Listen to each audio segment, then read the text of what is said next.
I hope that everybody had a wonderful week as we head towards the third Shabbos of Nechama. This week's Parsha starts,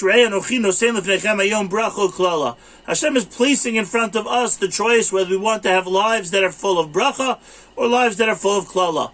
The next two psukim tell us what is it that we do that trigger this blessing or this curse. For example, the curse comes im lo tishmu al mitzvos, if we don't listen to the commands that Hashem is giving us. The bracha comes asher tishmeu.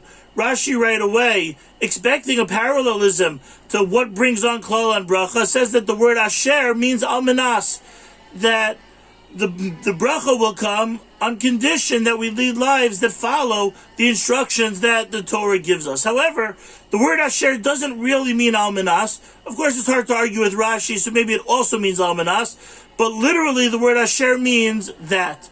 And perhaps the Torah is instructing us, es ha-bracha asher tishmeu, that the bracha is living the life of Torah, following the instruction that the Torah gives us.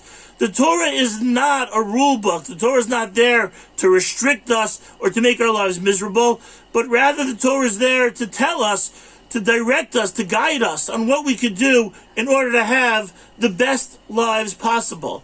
The best lives doesn't always mean what's the most exciting for us, what's most attractive to us, or what we love doing.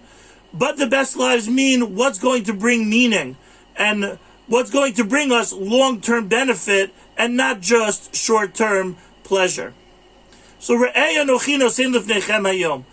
we bench Rosh Chodesh Elul this coming Shabbos, Hashem says, the lives that we lead and what happens to us in the future are really based on our choices. We get to choose whether we want lives of bracha or klala. And the purpose of Elul is to prepare for what's going to happen on Rosh Hashanah. Noseim lifnechem hayom. Sometimes hayom refers to, like hayom haras olam, hayom is Rosh Hashanah. Is that as we go through Elul, so we should start thinking, or as we bench Rosh Chodesh Elul, we should start thinking, what is it that I need to prepare, or who is it that I want to be defined as Rosh Hashanah is going to come along?